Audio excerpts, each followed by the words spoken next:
Okay. Underneath that is Knight of Cups. Interestingly enough, excuse me, the Knight of Cups came up in Capricorn's reading. As one of the challenges. Family, okay, King and Queen, the Emperor and the Empress. Capricorn, Aquarius. I'm not trying to ship y'all, because I do know that some of you guys may not have a Capricorn or Aquarius in your life. All right, another Aquarius or a Capricorn in your life. But there's definitely earthy energy that's coming up here. There's a lot of fire energy that's coming up here, and whew, whatever this is, and even airy energy. Well, not so much actually. There's not really any swords in this reading at all. Actually, the only air that we got here is you, the queen, the star. So, family. This could be someone totally different. It doesn't have to be someone old or new. Knight of Cups, someone that's coming, back into your life with a cup of love wanting to offer to you. It doesn't necessarily have to be that person. Okay. It can mean that you guys have been focusing on what you wanted and focusing on how you felt and really trying to make your dreams come true. And the Empress is someone that's definitely creating the utopia or the safe space or the happy space that they dream of, right? And there's nothing wrong with that at all, except that fact that there's some defensive energy that's coming up here and someone that's cool with the routine and being very, very, very earthy. Okay, all earth energy here, and then this is like a mixed bag on this side. So.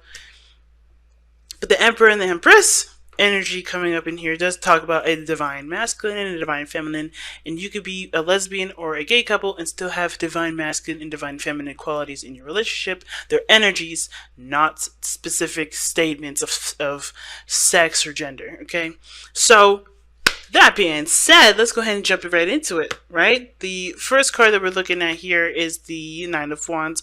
Please be sure to pick the side that resonates with you guys the most. But this person is already thinking of this relationship as, I need to protect myself, this is too dangerous. Or a little bit of, I do want this, but at the same time, I'm not quite sure. Nine of Wands also can indicate, too, that this person is not willing to back down. This person is not willing to give up on a relationship. Even though they're exhausted, they feel like they've beaten down to the ground, and they've taken a good couple swings. This person is still hanging in there. But they've also put the guard up to kind of protect them from being beat down. But that also, protection is also a prevention, okay? Sometimes we can protect things and sometimes we prevent things. And a lot of times, protection is prevention.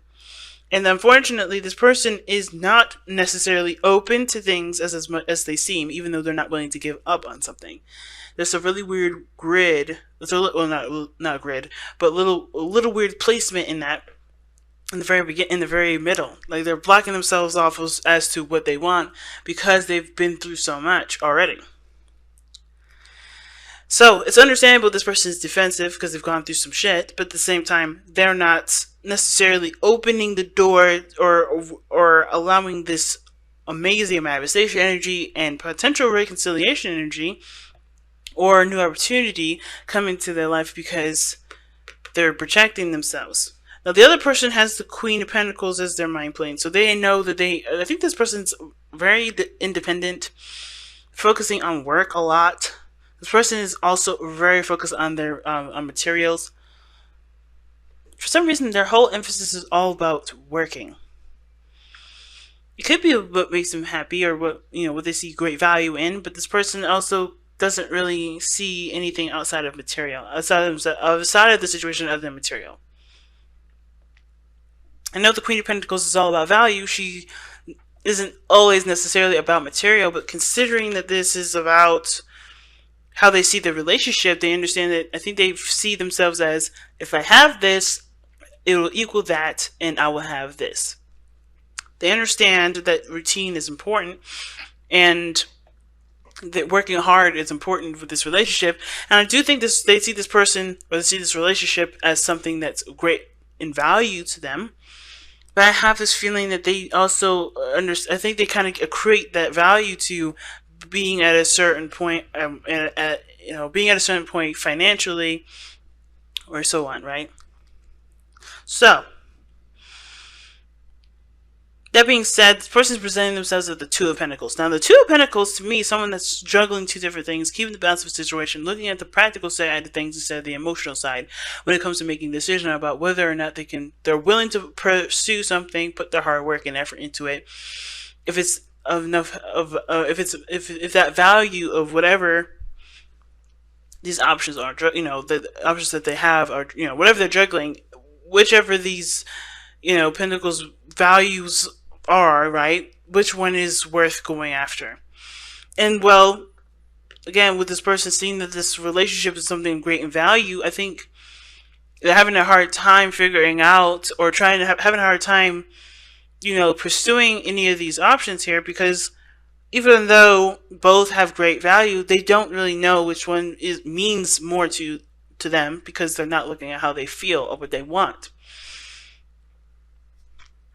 It's like having an opportunity to go to college and being in an amazing relationship that can, that can span lifetimes. Both, I think this person wants both of those things, but which one means more to them in this moment to go ahead and go after those things?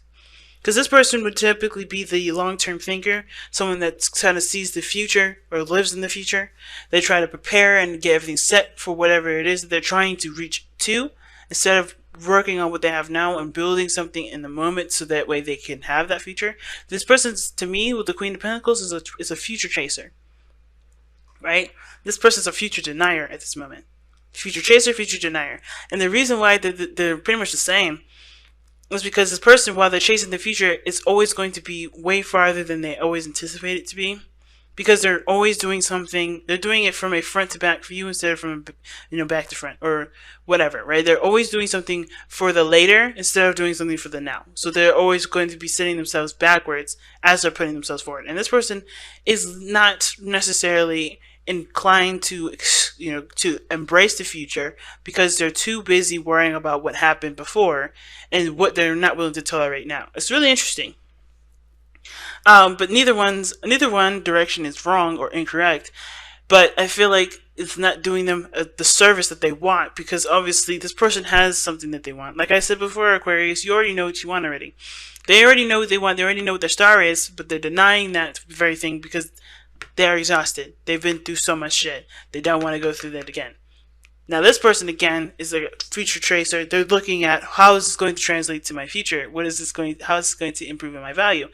And instead of looking at what they want, they're thinking of everything in a very practical sense. And I do believe that maybe it may have been because they missed an opportunity in the past and they don't want to pass up on the opportunity because they weren't aware of its value. But they're not doing again, what they should have done in the very beginning, which is no longer looking at the situation as, what do I need to do now? Or looking at the situation from a very practical standpoint. They have to look at what they, because everything was taken care of here, period. They had to retract and look within themselves. It's the same situation. They have to look at how this person has to look at how they feel before they can make a decision of whether or not this is something worth pursuing or not. Because you can have a penny or you can have a nickel, but they're both coins. It's all depending on whether or not you feel like this thing is worth the time that or whatever, right? I know it's horrible to use money as in that analogy to kind of explain myself, but let's just think about it. If money didn't have any value and we did have a nickel and a penny, which one would you choose? Which one would you like? Would you rather carry around a thicker, heavier penny, or would you rather have a lighter, smaller penny that has less? Like it's all depending on what you favor the most. It's not necessarily exactly like that analogy because money definitely has a value system, and of course we do want the most out of that ladder most of the time. But if we take a situation as like a concept as simple as that and twist it just a little bit to kind of understand where we are, it does kind of help make sense of the situation. Hopefully. Because really what this person is doing is like, okay, college or relationship. Both of those things mean something to that person, but how much? And what does that person want first? What does this person want? And that kind of decision making is what's keeping this situation from not moving forward, because they both mean something of great value to this person, but they're not pursuing it because they don't know how they feel What they feel the most about it. Some people would choose family over education. Some people would choose owning a business over having a family. It all depends on what this person's value system is for themselves anyway. Okay? So it's a very interesting concept for this whole thing. And the reason, like I said, the reason why this person is coming up with the Two of Swords, excuse me, the Two of Pentacles and the Queen of Pentacles in their mind plane is to do with the Seven of Pentacles. They're not sure of what if of the situation being either worthy of work, or they're not sure of what of either what to do,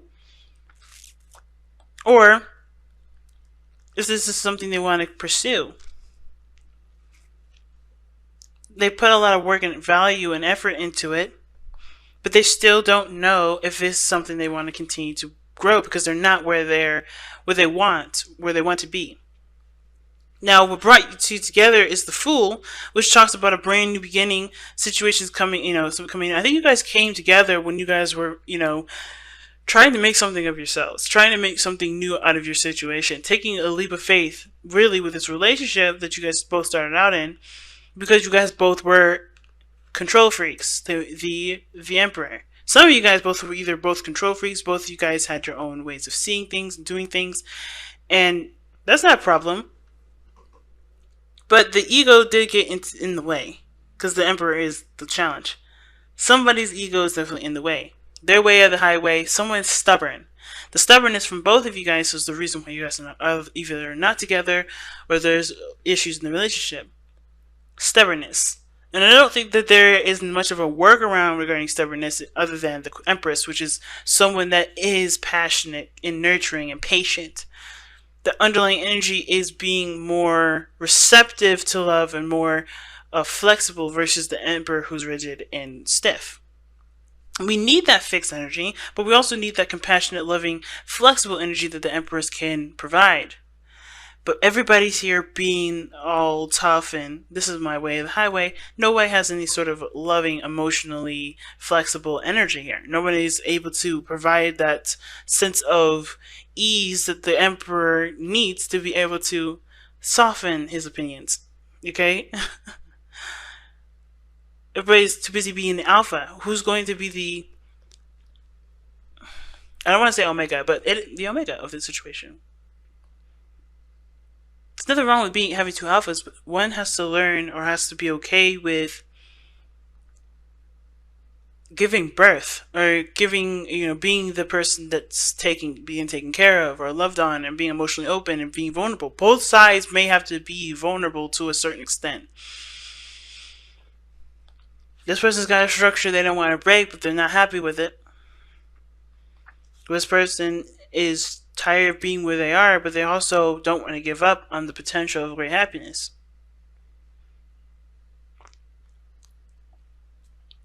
But then something's got to give. You can't have it your way and then go and then expect the situation to fly the other way too. It's like it's like the Two of Swords for both parties here. Both parties are holding up two swords. You can't have two contradicting energies standing in the way. It's like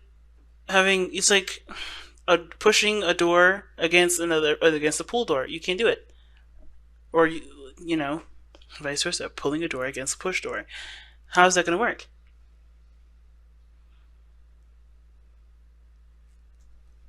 It's just too much. It's like, or having two positives. Think of a magnet having two positives going against each other, or two negatives. It's going to repel. It's not going to do anything. So let's see what the Power of Surrender cards have to say for this reading here.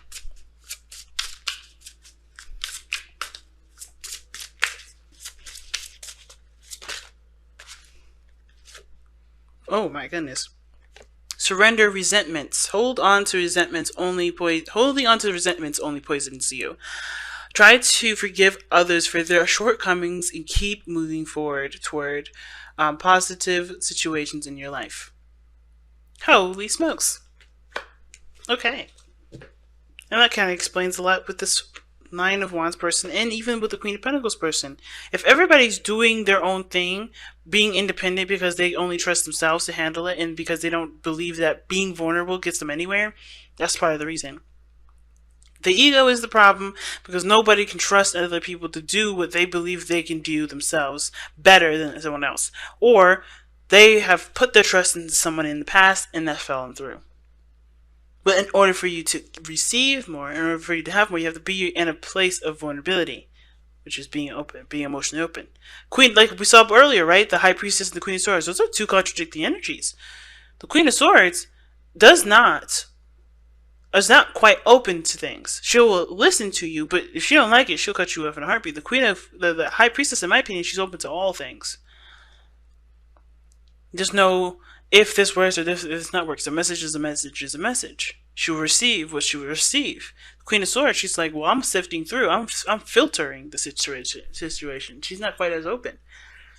She will cut while the High Priestess will just do nothing.